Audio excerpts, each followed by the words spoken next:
నమస్కారం city news తెలుగుకి స్వాగతం. ఈనాటి ముఖ్యాంశాలు.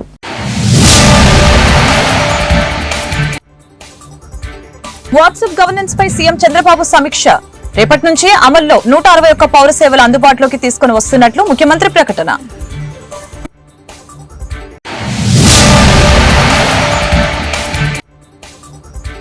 కూటమి ప్రభుత్వం అధికారంలోకి వచ్చాకే భద్రతా భరోసా వచ్చింది. పెట్టుబడిదారులను ఆహ్వానించే విధంగా సానుకూల వాతావరణం. మంత్రి అనగాని సత్యప్రసాద్ వెల్లడి.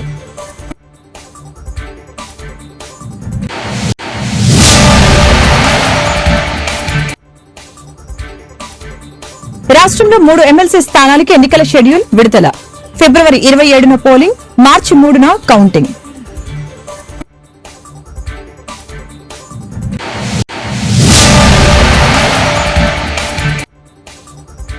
జిల్లాలో ఘనంగా రహదారి భద్రతా మాసోత్సవాలు. హెల్మెట్ల వినియోగంపై అవగాహన ర్యాలీ. ప్రమాదాల నివారణకి అందరూ సహకరించాలని కేంద్ర మంత్రి పెమ్మసాని సూచన.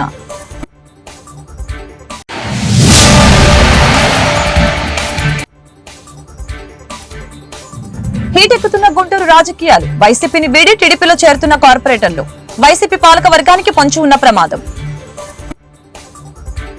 వాట్సాప్ గవర్నెన్స్ పై ముఖ్యమంత్రి నారా చంద్రబాబు నాయుడు బుధవారం సచివాలయంలో సమీక్ష నిర్వహించారు. రాష్ట్రంలో వాట్సాప్ గవర్నెన్స్ సేవలని ప్రభుత్వం రేపటి నుంచి అందుబాటులోకి తీసుకుని రానున్న నేపథ్యంలో సీఎం సమీక్షించారు. మొదటి విడతగా పౌరులకి 161 సేవలను ప్రభుత్వం అందించనుంది. ఈ మేరకు సీఎం చంద్రబాబుకి అధికారులు ప్రెజెంటేషన్ ఇచ్చారు. వాట్సాప్ ద్వారా సేవలను పొందాలనుకునే వారు ఏ విధంగా ఆప్షన్లను ఎంచుకుంటారనే దానిపై సీఎంకు అధికారులు వివరించారు. రెండవ విడతలో మరిన్ని సేవలను ప్రభుత్వం అందుబాటులోకి తీసుకుని వస్తుంది. మొదటి విడతలో భాగంగా దేవాదాయ, ఎనర్జీ, ఏపీఎస్ఆర్టీసీ, రెవెన్యూ, అన్నా క్యాంటీన్, సీఎంఆర్ఎఫ్, మున్సిపల్ వంటి వివిధ శాఖల్లో సుమారు 161 సేవలను ప్రవేశపెట్టనుంది. దేశంలోనే మొదటిసారి వాట్సాప్ గవర్నెన్స్ విధానాన్ని రాష్ట్రంలో ప్రవేశపెడుతున్నామని, ధృవపత్రాల కోసం పౌరులు ప్రభుత్వ కార్యాలయాల చుట్టూ తిరిగే విధానానికి ఇక స్వస్తి పలకనున్నామని ముఖ్యమంత్రి తెలిపారు. రేపు వాట్సాప్ గవర్నెన్స్ సేవలను ఐటీ, విద్యాశాఖ మంత్రి నారా లోకేష్ అధికారికంగా ప్రారంభించనున్నారు.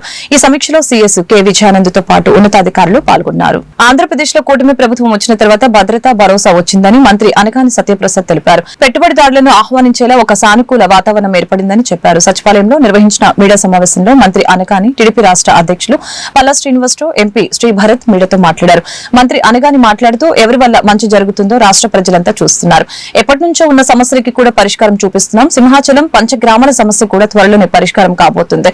దాదాపు 500 ఎకరాల భూమిని ప్రత్యామ్నాయంగా ఇచ్చి 12,149 ఇళ్లని రెగ్యులరైజ్ చేసేందుకు నిర్ణయం తీసుకున్నాం. అలాగే గతంలో జీవో నెంబర్ 225 ఇచ్చాం. ఎంత భూమి ఆక్రమణకి గురైందో దానికి సమానంగా భూమి ఇచ్చేందుకు ఆనాడు నిర్ణయించారు.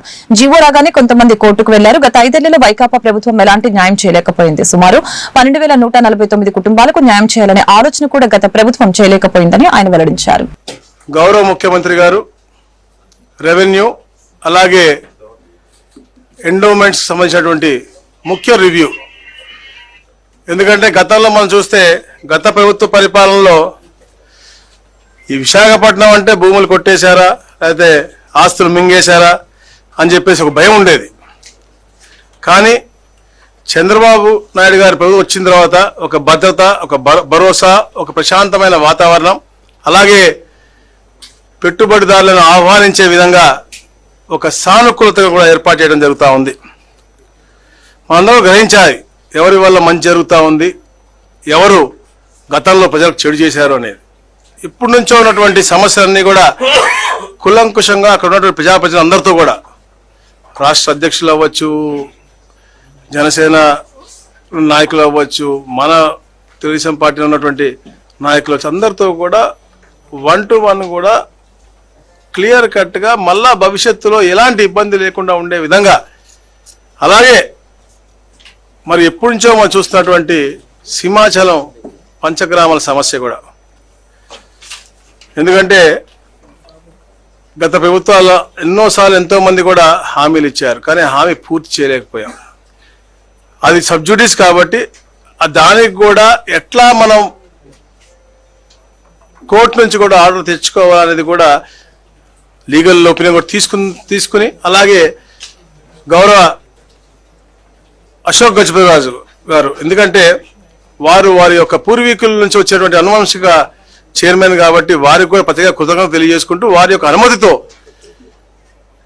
దాదాపుగా 500 కొన్ని సంవత్సరాలుగా విశాఖపట్నం ప్రాంతంలో సింహాచలం దేవస్థానం సంబంధించి ఆ ఎంక్రోచ్ అయినటువంటి ల్యాండ్ ఏదైతే ఉందో సుమారు 420 ఎకరాలు 12,149 ఇల్లులు నిర్మాణం చేసుకొని ఎప్పటి నుంచో నివాసం ఉంటున్నటువంటి వారి కోసం ఒక వెసులుబాటు కల్పించాలనే ఉద్దేశంతో ఈ రాష్ట్ర ముఖ్యమంత్రి గారైనటువంటి శ్రీ నారా చంద్రబాబు నాయుడు గారు ఈరోజు అలాగే ఎన్డీఏ పార్ట్నర్స్ అందరితో చర్చించి ఒక నిర్ణయం తీసుకోవడం జరిగిందండి.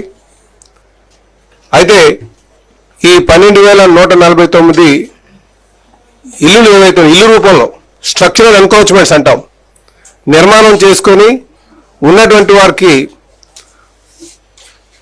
వారికి రెగ్యులైజ్ చేస్తూ మరి నిర్ణయం తీసుకోవడం జరిగిందండి. అయితే నిర్ణయం తీసుకోవడానికి మ్యాటర్ సబ్జుడిస్లో ఉంది, ఇప్పుడు ప్రస్తుతానికి కోర్టులో ఉంది. గతంలో కూడా మేము 2018-19లో జీవో నంబర్ 229 ఇచ్చాం. 229 ఇచ్చినప్పుడు ఈ కోర్టులో వస్తుంది వాల్యూ కలెక్షన్ కనుక మళ్ళీ ఇంకా అబ్జెక్షన్ వస్తుందేమో. అసలు ఈ పాయింట్ కూడా అశోక్ గజపతి రాజు గారు ఉన్నారు, ఆ గవర్నమెంట్ ఇచ్చినటువంటి 410 కోట్లు ఉంది కదా ఆ వాల్యూ ఇవ్వండి అన్నారు. కనుక ఆ 410 కోట్లు ఈ 60 కోట్లు మైనస్ చేస్తే ఏదైతే అమౌంట్ ఉందో ఆ అమౌంట్కి తగ్గట్టుగా ల్యాండ్ ఇవ్వడం జరిగింది. అందుకే 420 ఎకరాలు ల్యాండ్కి బదులు 610 ఇస్తున్నాం. సో ఎక్కడ కూడా దేవుడికి సంబంధించినటువంటిది కనుక అందరికీ మనసులో ఒక భయం అయితే ఉంది. అందుకనే ఆ ఈక్వల్ ల్యాండ్ ఈక్వల్గా ఇస్తూ ఆ వేరియేషన్ ఉన్నదానికి కూడా ల్యాండ్ వాల్యూలో ఇచ్చి ఇవ్వడం జరుగుతుంది. అలాగే రెగ్యులైజేషన్ చేసినటువంటి అమౌంట్ కూడా దేవుడికి ఇవ్వడం జరుగుతుందని చెప్పేసి తెలియజేస్తున్నామండి. ఇది సింహాచలం దేవస్థానం భూమికి సంబంధించి. ఇకపోతే గాజువాక సంబంధించి 301 జీవో ఇవ్వడం జరిగిందండి. ఇది యాక్చువల్గా ఇది హోల్ ఇనాం విలేజ్. ఇనాం విలేజ్ అంటే అది యాక్చువల్గా ప్రైవేట్ ల్యాండ్. ప్రైవేట్ ల్యాండ్లో గత కొన్ని సంవత్సరాలుగా కొన్ని లిటిగేషన్స్ ఇనాందారుడికి గవర్నమెంట్కి ప్రజలకి ఉన్నటువంటి సందర్భంలో అది ఆ టైటిల్ని గవర్నమెంటే తీసుకుని ప్రైవేట్ ల్యాండ్ని గవర్నమెంట్ ల్యాండ్కి డిక్లేర్ చేశారు. ఎందుకంటే కొంచెం రెగ్యులేట్ చేయడానికి ఈజీ ఉంటుందని చెప్పి అందులో రైతులందరూ కూడా ఒప్పుకుని దానికి 301 2010 గ్రామ వార్డు సచివాలయాలని రేషనలైజేషన్ చేస్తూ చంద్రబాబు సర్కార్ జారీ చేసిన జీవోపై AP government employees federation chairman Kakala Venkatramireddy మండిపడ్డారు. సచివాలయాల సంఖ్య, సిబ్బంది కుదింపు తప్ప సమస్యల పరిష్కారంపై ఆలోచించడం లేదంటూ ఆయన ధ్వజమెత్తారు. గ్రామ వార్డు సచివాలయాల రేషనలైజేషన్ పై చీఫ్ సెక్రటరీకి వినతి పత్రం సమర్పించారు. ఈ సందర్భంగా మీడియాతో వెంకట్రామరెడ్డి మాట్లాడారు. కమిటీ వేయడం, సిబ్బందితో చర్చించకుండా ఏకపక్షంగా నిర్ణయం తీసుకుందని ధ్వజమెత్తారు. 516 సేవలు సచివాలయం ద్వారా అందిస్తున్నారు. 11 కోట్ల అర్జీలు సచివాలయాల ద్వారా పరిష్కారమయ్యాయి. జాబ్ చార్ట్ అమలు జరగటం లేదు. సపోర్టింగ్ స్టాఫ్ గా ఉపయోగిస్తున్నారు. ఒక్క సెలవుకి 3-4 అధికారుల చుట్టూ తిరగవలసిన పరిస్థితి ఉందని చెప్పారు. గ్రామ వార్డు సచివాలయాలను రేషనలైజ్ చేస్తూ జీవో ఇచ్చింది. ఈ జీవో యొక్క ముఖ్య ఉద్దేశం సచివాలయాల సంఖ్య తగ్గించడం, సచివాలయ ఉద్యోగుల సంఖ్య తగ్గించడం ఒకటే కనపడింది తప్ప ఎక్కడా కూడా సచివాలయంలో పనిచేస్తున్న ఉద్యోగుల సమస్యలు కానీ వాళ్ళ ఇబ్బందులు కానీ వాటి గురించి ఎక్కడా ప్రస్తావించలే. సచివాలయాల్లో 134,000 మంది ఉద్యోగులు పనిచేస్తున్నారు. సచివాలయ వ్యవస్థలో మార్పులు చేయడం అంటే 134,000 మంది ఉద్యోగుల జీవితాలకు ముడిపడిన అంశం, వాళ్ళందరి జీవితాల మీద తీవ్ర ప్రభావితం చూపే అంశం. ఇంత ముఖ్యమైన అంశంలో ప్రభుత్వం నిర్ణయం తీసుకునేటప్పుడు, మార్పులు చేసేటప్పుడు ఒక కమిటీని వేయడం కానీ, ఉద్యోగ సంఘాలతో చర్చించడం కానీ, ఉద్యోగుల అభిప్రాయాలు సేకరించడం కానీ ఇలాంటివి ఏమీ చేయకుండా ఏకపక్షంగా తను ఏదైతే అనుకున్నదో దాని ప్రకారం ఉద్యోగులకు నష్టం కలిగేలాగా నిర్ణయం తీసుకోవడం అనేది నిజంగా బాధాకరం. దానివల్ల ఉద్యోగులందరూ చాలా ఆందోళనకు గురవుతున్నారు, భయాందోళనలు చెందుతున్నారు. ఇప్పుడు గవర్నమెంట్ ఇచ్చిన జీవో వల్ల ఈ సమస్యలేమి తీరిపోకపోగా ఇంకా ఎక్కువైనాయి. ఎందుకంటే ప్రతి సచివాలయంలో 11 మంది పనిచేసే పనిని ఇప్పుడు 6 మందితో చేయించాలని ప్రభుత్వం చెప్తాంది. 6 మందిలో కూడా 4 టెక్నికల్ అసిస్టెంట్ పక్కన పెడితే మిగిలేదు 2. అంటే అంతకుముందు టెక్నికల్ అసిస్టెంట్ పక్కన పెడితే మిగతా వాళ్ళు 7 మంది చేసే పనిని ఇప్పుడు ఓన్లీ 2తో చేయించాలని ప్రభుత్వం చెప్తుంది. ఇప్పటికే వాలంటీర్లు తీసేసిండ్రు. వాలంటీర్ల పని అంతా కూడా సచివాలయ ఉద్యోగులతో చేపిస్తున్నారు. ఆ ఉండే ఉద్యోగులను కూడా మళ్లీ తగ్గిస్తే ఇంకా సచివాలయ ఉద్యోగులు పనిచేయాలి, ఎట్లా పనిచేయాలి, ఎంత ఇబ్బందికరంగా ఉంటుంది, వాళ్ళ మీద పని ఒత్తిడి ఎట్లా ఉంటుంది అనేది ఏమీ ఆలోచన చేయడం లేదు ప్రభుత్వం. ఉద్యోగుల అభిప్రాయాలు తీసుకోండి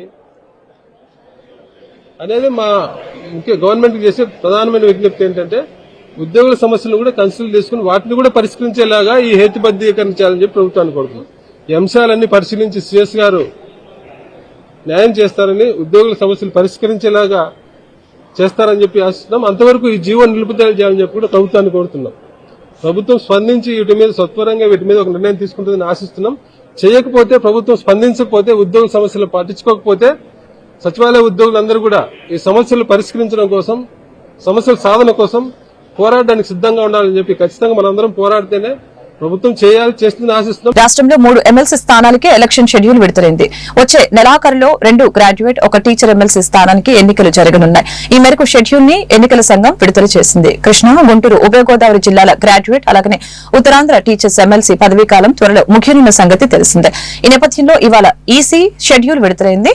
ఫిబ్రవరి 3వ తేదీన నోటిఫికేషన్ విడుదల కానుంది. 27వ తేదీన పోలింగ్, ఏప్రిల్ 3న కౌంటింగ్ నిర్వహించనున్నారు. తుఫాన్, వరదల, అగ్ని ప్రమాదం వలన ప్రకృతి విపత్తుల నిర్వహణకి సంబంధించిన మాక్ ఎక్సర్సైజ్ ని బుధవారం విశాఖపట్నం విమానాశ్రయంలో నిర్వహించినట్లు విపత్తు నిర్వహణ సంస్థ ఎండీ రోనంకి కుర్మనాథ్ తెలిపారు. జాతీయ, రాష్ట్ర విపత్తుల నిర్వహణ సంస్థలు, ఎయిర్పోర్ట్ అథారిటీ ఆఫ్ ఇండియా, జిల్లా యంత్రాంగం ఆధ్వర్యంలో ఈ కార్యక్రమాన్ని నిర్వహించామని చెప్పారు. Major general AK Varma, Visakha airport authority director Purushottam, Visakha జిల్లా అధికారులు పాల్గొన్నారు. దుబాయ్ నుంచి హోం మరియు విపత్తుల నిర్వహణ శాఖ మంత్రి వంగలపూడి అనిత, రాష్ట్ర సచివాలయం నుంచి revenue special CS RP Sisodia, Delhi నుంచి NDMA member lieutenant general Syed Ata Hasnain video conference ద్వారా కార్యక్రమంలో పాల్గొని అధికారులకి సూచనలు జారీ చేశారు.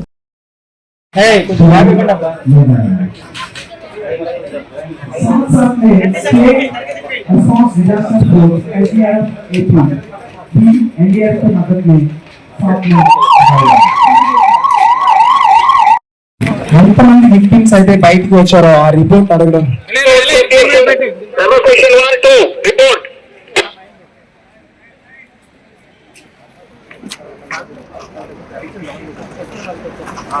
రహదారి భద్రత మాసోత్సవాలు గుంటూరులో ఘనంగా కొనసాగుతున్నాయి. ఇందులో భాగంగా రవాణా శాఖ ఆధ్వర్యంలో కలెక్టర్ కార్యాలయంలో బుధవారం అవగాహన సదస్సు నిర్వహించారు.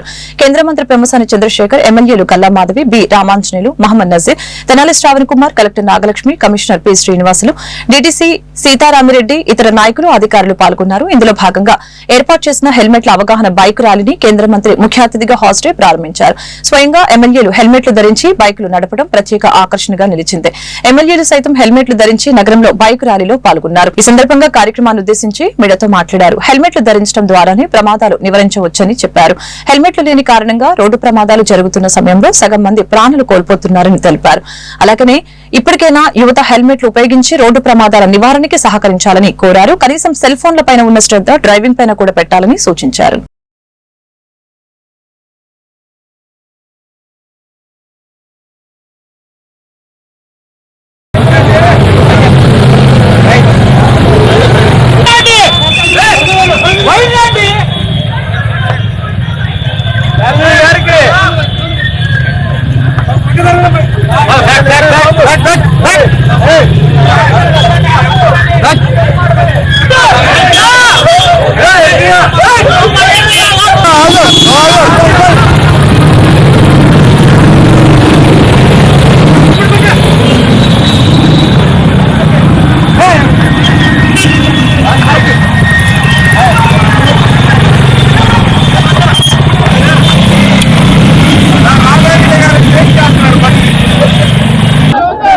ఈరోజు ట్రాఫిక్ సేఫ్టీ మీద రవాణా శాఖ అధికారులందరూ కూడా గుంటూరులో ఒక అవేర్నెస్ ప్రోగ్రామ్ స్టార్ట్ చేశాం.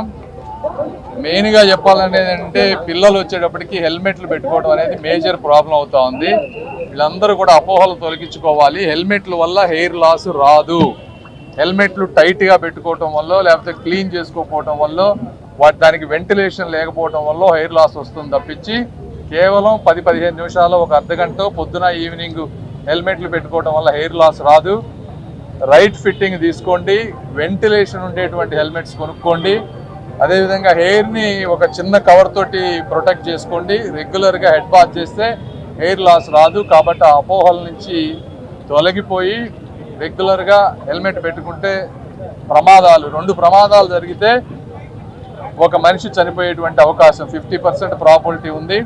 అదేవిధంగా సీట్ బెల్ట్స్ పెట్టుకుంటే 90 అండ్ సెక్యూరిటీ గురించి మాట్లాడుకోవడానికి వచ్చామండి.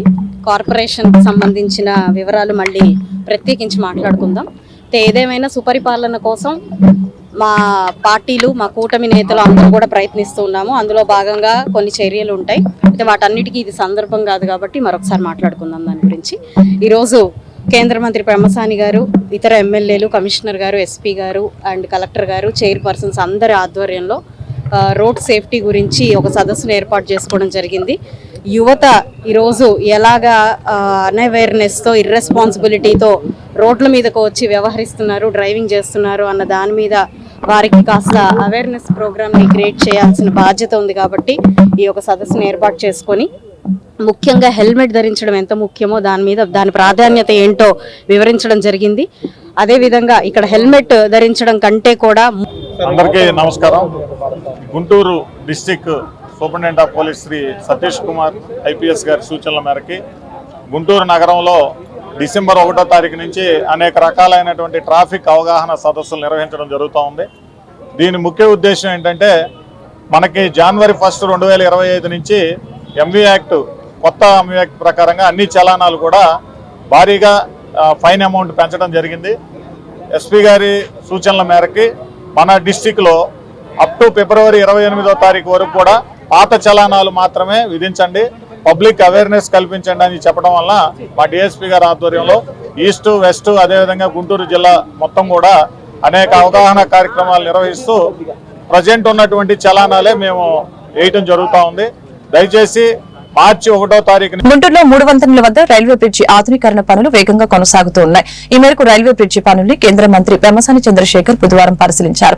ఫిబ్రవరి 15వ తేదీ నాటికి రైల్వే బ్రిడ్జి ఆధునీకరణ పనుల్ని పూర్తి చేయాలని రైల్వే అధికారులని కేంద్ర మంత్రి ఆదేశించారు. ఇందుకోసం నగరపాలక సంస్థ రైల్వే అధికారులు సమయవంతంతో పనిచేయాలని చెప్పారు. నగర ప్రజలకు ఎలాంటి ఇబ్బందులు రాకుండా త్వరగా పనులు పూర్తయ్యేలా చర్యలు తీసుకోవాలని తెలిపారు. ఈ సందర్భంగా కేంద్ర మంత్రి మీడియాకు వెల్లడించారు. గుంటూరులో పెండింగ్ లో ఉన్న పనుల్ని పూర్తి చేసి ట్రాఫిక్ సమస్యకి పరిష్కారం చూపుతామని ఆయన సూచించారు. కార్యక్రమంలో ఎమ్మెల్యేలు Mohammed Nazir, Galla Madhavi, B Ramanjaneyulu, collector Nagalakshmi, railway నగరపాలక సంస్థ అధికారులు పాల్గొన్నారు.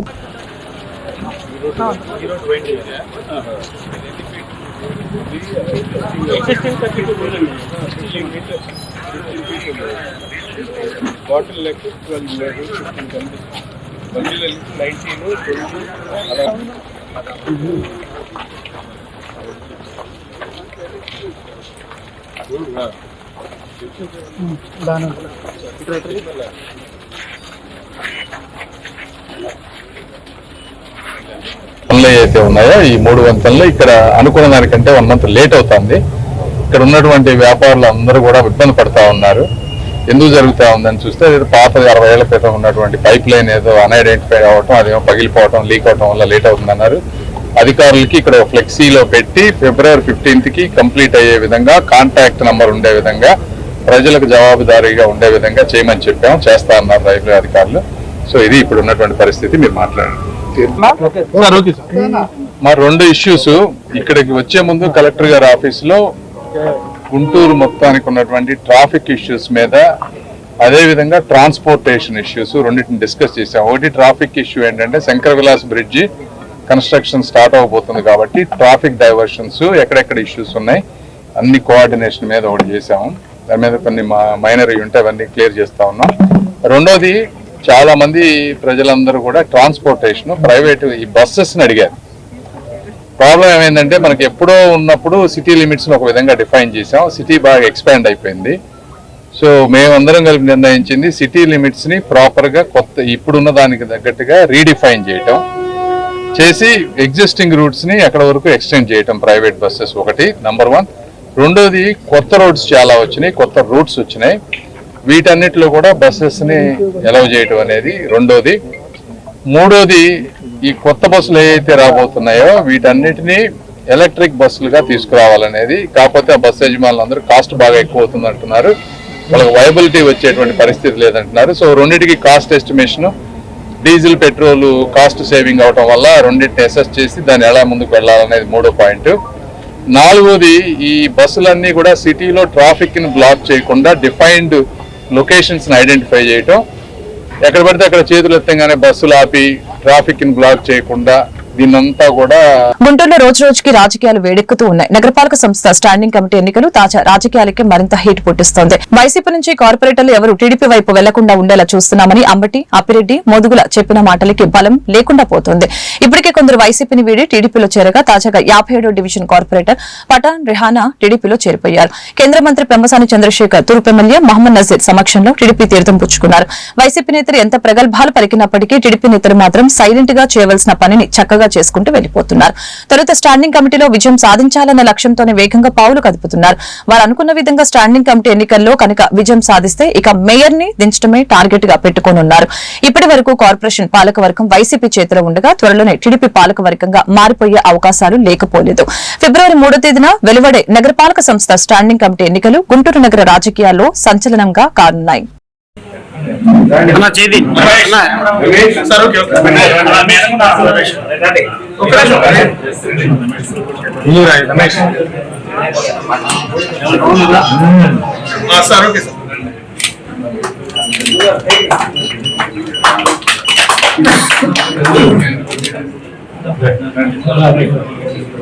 ముందుకు రండి.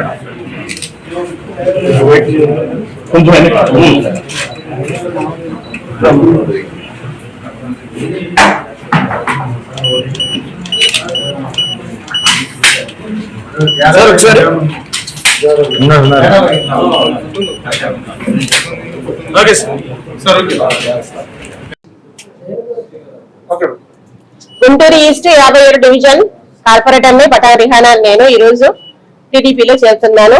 దానికి కారణం ఏంటంటే గుంటూరులో ఇంతవరకు జరిగినటువంటి అభివృద్ధి కళారా చూస్తున్నాము. నేను ప్రతిపక్షంలో ఉన్నప్పుడు కూడా అభివృద్ధిలో మేము కూడా భాగస్వామ్యం అయితే బాగుంటుందని ఇంతటి అభివృద్ధి కారణమైనటువంటి మన ఎంపీ గారు ఇంతవరకు 3 ROBలు శాంక్షన్ చేశారంటే అది చాలా గ్రేట్ విషయము. గుంటూరుని గ్రేటర్ గుంటూరుగా తీర్చిదిద్దుతారనేటువంటి ఉద్దేశం మాకుంది. అదేవిధంగా మన తూర్పు ఎమ్మెల్యే నజీర్ అహ్మద్ గారి చొరవతో, భరత్ రెడ్డి గారి సహాయంతో, నేను ఆయన దగ్గర ఎంప్లాయీని, సార్ సహకారంతోనే నేను కార్పొరేటర్ అయ్యాను. అదేవిధంగా సార్ చొరవతో నేను ఈ రోజు టీడీపీలో జాయిన్ అవుతున్నాను. ఫిబ్రవరి 1, 2, 3 తేదీలో నెల్లూరులో జరిగే సిపిఎం రాష్ట్ర మహాసభల సందర్భంగా రాజధాని నిర్మాణం, రాష్ట్ర అభివృద్ధి నినాదంతో జరుగు జాతని జయప్రదం చేయాలని సిపిఎం గుంటూరు జిల్లా కార్యదర్శి వర్గ సభ్యులు ఎం రవి, బూరుగ వెంకటేశ్వరరావు తెలిపారు. తాడేపల్లి పట్టణ పరిధిలోని మేక అమరారెడ్డి భవన్ లో ఏర్పాటు చేసిన విలేకరుల సమావేశంలో మాట్లాడారు. ఈ సందర్భంగా ఎం రవి మాట్లాడుతూ నెల్లూరులో ఫిబ్రవరి 1, 2, 3 తేదీల్లో సిపిఎం రాష్ట్ర మహాసభలు జరగనున్న నేపథ్యంలో గురువారం ఉదయం 9:30 తాడేపల్లి పట్టణంలోని నెహ్రూ బొమ్మ సెంటర్ వద్ద నుంచి సిపిఎం జాత ప్రారంభమవుతుందని ఈ సందర్భంగా తెలియజేశారు. అనంతరం శుక్రవారం నారాకోడూరు, తెనాలి, పొన్నూరు, బాపట్ల నుంచి చీరాల, ఒంగోలు మీదుగా నెల్లూరు మహాసభ వద్దకు చేరుకుంటుందని తెలిపారు. కార్యక్రమంలో సిపిఎం సీనియర్ నాయకులు జొన్న శివశంకర్రావు, సిపిఎం తాడేపల్లి మండల కార్యదర్శి పల్లె కృష్ణ, సిపిఎం పట్టణ నాయకులు దర్శనపు విజయబాబు, నీరుడు దుర్గారావు పాల్గొన్నారు. సిపిఎం రాష్ట్ర మహాసభలు ఫిబ్రవరి 1, 2, 3 తేదీల్లో నెల్లూరులో జరగబోతా ఉన్నాయి. ఈ సందర్భంగా ఈ మహాసభల ప్రాధాన్యత, ప్రజా సమస్యలను వివరిస్తూ రాష్ట్రం నలుమూలల నుండి 5 ప్రచార జాతాలు ప్రారంభం కాబోతా ఉన్నాయి. రాజధాని నిర్మాణం, రాష్ట్రాభివృద్ధి పేరుతో ఒక జాత 30వ తేదీ ఉదయం 9:30 గంటలకి తాడేపల్లి నెహ్రూ బొమ్మ సెంటర్ నుంచి ప్రారంభం కాబోతా ఉంది. ఈ జాతాని సిపిఎం రాష్ట్ర కార్యదర్శి వర్గ సభ్యులు సిహెచ్ బాబురావు ప్రారంభిస్తారు. అక్కడి నుండి ఈ జాత మంగళగిరి నిమ్మగడ్డ రామ్మోహన్ రావు గారి విగ్రహం దగ్గర అక్కడ సభలో పాల్గొని ఆ జాత అక్కడ వరకు చేరుకుంటుంది. అక్కడ నుండి 12 గంటలకి రాజధాని మండల కేంద్రమైన పుల్లూరుకి చేరుకుంటుంది. అక్కడి నుంచి తాడికొండ, పెదకాకాణి, సాయంత్రం గుంటూరు లాడ్జీ సెంటర్ సభకి అక్కడ చేరుకుంటుంది. మరుసటి రోజు గుంటూరు నుంచి ప్రారంభమై నారాకోడూరు, తెనాలి, పొన్నూరు, బాపట్ల, చీరాల, ఒంగోలు మీదుగా నెల్లూరుకి ఈ జాత చేరుకుంటుంది. ప్రధానంగా ఈ జాత కూటమి ప్రభుత్వం గత ఎన్నికల్లో మంగళగిరి ఎంపీఎంసీ కార్పొరేషన్ పరిధిలో ఉన్నటువంటి ఇళ్ల పట్టాలు ఇళ్ల స్థలాలు ఇస్తామని చెప్పారు. అదే కాకుండా తాడేపల్లి పట్టణంలో ఉన్నటువంటి అనేక సమస్యలు పరిష్కారం చేస్తామని చెప్పారు. ముఖ్యంగా తాడేపల్లి పట్టణానికి సంబంధించి కృష్ణా నది వాటర్ ఇస్తామని చెప్పారు. అట్లానే పశు హాస్పిటల్ దగ్గర డబుల్ లైన్ బ్రిడ్జి కడతామని చెప్పారు. ఇట్లాంటి అనేక అంశాలు ఆ రోజు వాగ్దానం చేశారు. వాటిని వెంటనే త్వరగతినే పూర్తి చేయాలని చెప్పేసి ఈ మహాసభల సందర్భంగా సిపిఎం పార్టీ డిమాండ్ చేస్తా ఉంది. దాదాపు మంగళగిరి నియోజకవర్గంలో సిపిఎం పార్టీ ఆధ్వర్యంలో దాదాపు 20,000 ఇళ్ళు నిర్మాణం జరిగింది. వాటన్నిటి కూడా పట్టాలు ఇస్తామని ఆ వాగ్దానం నిలబెట్టుకోవాలని చెప్పేసి సిపిఎం పార్టీ డిమాండ్ చేస్తా ఉంది. అదే కాదు, మంగళగిరి మండలం పెదవడ్లపూడి గ్రామంలో ఉన్న దక్షిణ షిరిడిగా పేరుగాంచిన భగవాన్ శ్రీ సతీ షిరిడి సాయిబాబా మందిరం ఫిబ్రవరి 3వ తేదీన 19వ వార్షికోత్సవ మహోత్సవం జరుపుకుంటుందని ఆలయ కమిటీ చైర్మన్, రాష్ట బీజేపీ మీడియా ఇన్ఛార్జి, మాజీ గుంటూరు జిల్లా పరిషత్ చైర్మన్ పాతూరు నాగభూషణ్ తెలిపారు. ఈ వార్షికోత్సవంలో జబర్దస్త్ కామెడీ షో కళాకారులచే హాస్యవల్లరి, సినిమా, సంగీత గాయని గాయకులచే సంగీత విభావరి, డూప్ స్టార్, మ్యాజిక్ షో ఇలా అనేక సాంస్కృతిక కార్యక్రమాలు జరుగుతాయని తెలియజేశారు. ఈ సమావేశంలో తిరుమల తిరుపతి దేవస్థానం board member Shantaram, Ramineni foundation ధర్మ ప్రచారక్ రాఘవయ్య తదితరులు పాల్గొన్నారు.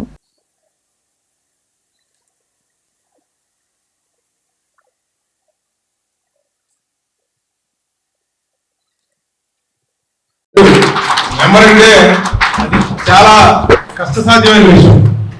నేను కూడా ప్రయత్నం చేశాను, కానీ నాకు రాలా. వచ్చినందుకు మనం ఆనందపడాలి. అది ఏదైతే ఒక మంచి ఆశయాలతో ఆ రామినేని ఫౌండేషన్ పెట్టారో దాన్ని ముందుకు తీసుకెళ్తున్న వ్యక్తి మన సోదరులు ధర్మ ప్రచారక్ గారికి. సక్సెస్ అయిన వ్యక్తి అతను తప్పకుండా ఉండాలి.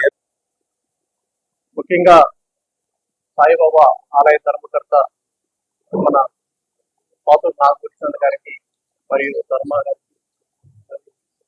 రాఘవయ్య గారికి మరి నగరం దక్షిణ షిరిడిగా పేరొందిన మంగళగిరి నియోజకవర్గం పెదవడ్లపూడి నందు 3వ తేదీ అత్యంత వైభవంగా ఈ కార్యక్రమం జరుగుతుంది. తెల్లవారి ఉదయం 5 గంటలకు కాకాడ హారతి, ఉదయం 6 గంటలకు పాలాభిషేకం, ఉదయం 8 గంటలకు బాబా గారి అభిషేకం, ఉదయం 9 గంటల నుండి ప్రత్యేక పూజలు, 10 గంటలకు సాంస్కృతిక కార్యక్రమాలు, night birthday Jabardasth comedy show, magic show అంతా జరుగుతుంది. కాబట్టి ముఖ్యంగా ఇట్లాంటి కార్యక్రమాలు జరగడం చాలా అరుదు. ఈ మధ్య కాలంలో భక్తి భావాలు కూడా ప్రజల్లో చాలా ఎక్కువైంది. దానికి ఉదాహరణ మొన్న తిరుమలలో ఇటు పక్కన కుంభమేళ కానీ ఇక్కడ 1,00,000 మందితో ఇక్కడ జరగడం అనడం చాలా అసాధ్యమైన విషయం. ఒక చిన్న గ్రామంలో 1,00,000 మంది వస్తున్నారంటే ఆ భగవంతుడు సాయిబాబా పైన ఉన్న భక్తికి వస్తున్నారు. కాబట్టి ఆ రోజు ఏ ఒక్క సంఘటనలు జరగకుండా ఆ భగవంతుడు అన్ని రకాలుగా మంచి చేసి బాగా జరగాలని కోరుకుంటూ మొన్ననే తిరుమల తిరుపతి దేవస్థానం తొక్కిసలాట్లో మన పెదవడ్లపూడి సాయిబాబా మందిరానికి మంగళగిరి గుంటూరు జిల్లాలో ముఖ్య అతిథిగా ఈ పత్రికా విలేకరుల సమావేశానికి సోదరులు టీటీడీ బోర్డు మెంబర్ అయినటువంటి శాంతారాం గారు రావటం, అదేవిధంగా రామినేని ఫౌండేషన్ ధర్మ ప్రచారక్ సోదరులు రాఘవయ్య గారు, ఇక్కడ విచ్చేసినటువంటి పత్రికా విలేకరులు సోదరులు అందరికీ కూడా ముందుగా నా నమస్కారాలు తెలియజేస్తా ఉన్నాను. రేపు 3వ తారీఖున పెదవడ్లపూడిలో 19వ వార్షికోత్సవం ప్రతి సంవత్సరం లాగానే ఏర్పాట్లు చేయడం జరుగుతూ ఉంది. దీనికి దరిదాపుగా 90,000 మంది పబ్లిక్ వచ్చే అవకాశం ఉంది. 70,000 మందికి అన్నదానం, అదేవిధంగా ఎమ్మెల్యేలు, ఎంపీలు, మంత్రులు, ఐఏఎస్లు, ఐపీఎస్లు, వివిధ దేశాల నుంచి కూడా సాయిబాబా భక్తులు దీనికి దక్షిణ షిరిడి అని కె విశ్వనాథ్ గారు ఏదైతే పేరు పెట్టారో ఆ విధమైనటువంటి దక్షిణ షిరిడిగా దీన్ని నమ్మి వస్తా ఉన్నారు. అదేవిధంగా గుడి సందర్భంగా మనం ఫిబ్రవరి 3వ తారీఖున ఎన్నో కార్యక్రమాలు, ఆ రోజున ఉదయం 4 గంటల దగ్గరికి పూజా కార్యక్రమాలు మొదలవుతాయి. మొదలైన తర్వాత అభిషేకం, ఆ తర్వాత అన్నాభిషేకం, ఆ తర్వాత పూజా కార్యక్రమం, ఆ తర్వాత భక్తులకి ప్రసాద వితరణ, అదేవిధంగా కల్చరల్ ప్రోగ్రామ్స్ కూడా ఆ రోజున మరి సినిమా వాళ్ళు కానీ, జబర్దస్త్ టీం కానీ, సింగర్స్ కానీ వీళ్ళందరూ కూడా హైదరాబాద్ నుంచి వస్తున్నారు. వీళ్ళతో పాటు మరి ఎమ్మెల్యేలు, ఎంపీలు, మంత్రులు, ఐఏఎస్లు, ఐపీఎస్లు కూడా ప్రతి సంవత్సరం లాగానే ఈ కార్యక్రమాన్ని చేస్తారు. దరిదాపుగా మన ఏర్పాట్లు ఒక 90,000 లక్ష మంది వరకు పబ్లిక్ వస్తారని, ఒక 70,000 మందికి అన్నదానం ప్లాన్ చేశాం. ఈ నెల 31న ఉదయం 9 గంటల నుంచి మధ్యాహ్నం 1 గంట వరకు దుగ్గిరాల పశు వైద్యశాల నందు పశు ఆరోగ్య శిబిరం నిర్వహించడం జరుగుతుందని సహాయ సంచాలకులు ఆర్ అపర్ణ తెలిపారు. బుధవారం ఈ విషయంపై ఆమె మీడియాతో మాట్లాడారు.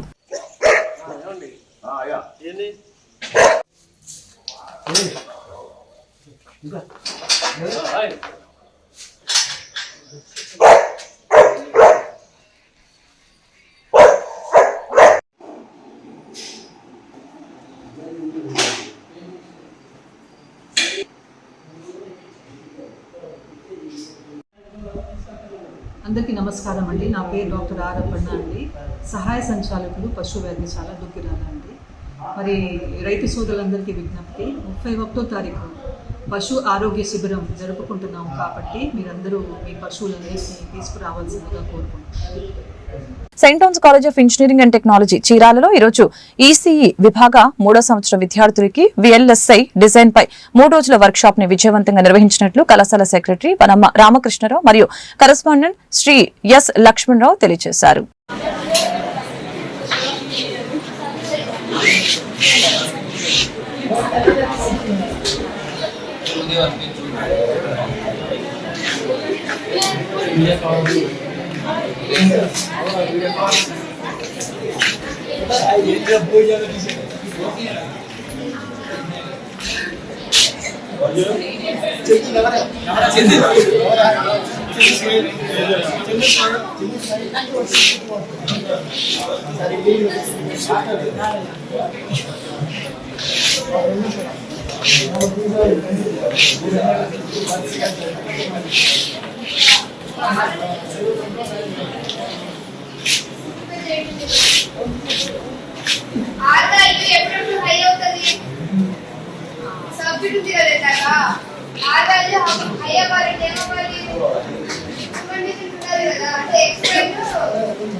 వార్త ముగించే ముందు ముఖ్యాంశాలు మరొకసారి.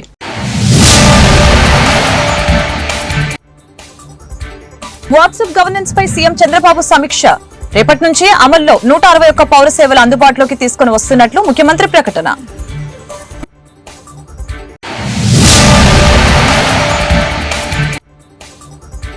కూటమి ప్రభుత్వం అధికారంలోకి వచ్చాకే భద్రతా భరోసా వచ్చింది. పెట్టుబడిదారులను ఆహ్వానించే విధంగా సానుకూల వాతావరణం. మంత్రి అనగాని సత్యప్రసాద్ వెల్లడి.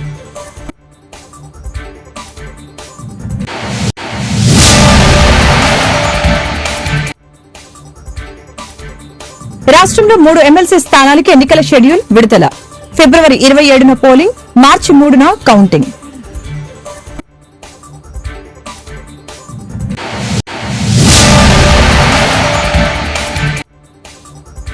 జిల్లాలో ఘనంగా రహదారి భద్రతా మాసోత్సవాలు. హెల్మెట్ల వినియోగంపై అవగాహన ర్యాలీ. ప్రమాదాల నివారణకి అందరూ సహకరించాలని కేంద్ర మంత్రి పెమ్మసాని సూచన.